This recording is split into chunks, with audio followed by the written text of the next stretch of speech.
పరిరక్షించేందుకు ఎల్లప్పుడూ కృషి చేస్తూ పార్టీ మరియు నేను పార్లమెంట్ అధ్యక్షులుగా తెలుగుదేశం పార్టీ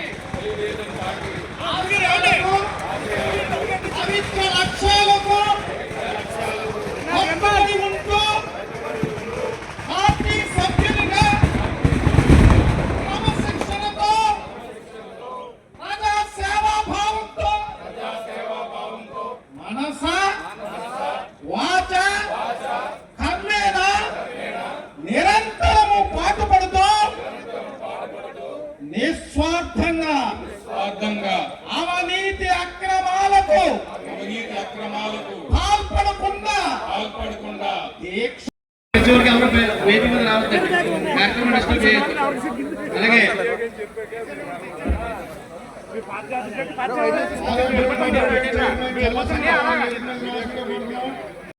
ఇప్పుడు గోవింద్ గారి కార్యక్రమం నడిపించవలసిందిగా కోరుతున్నాను.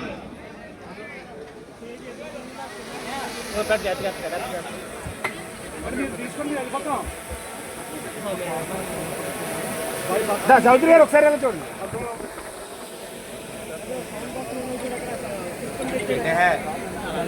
ఓకే అండి.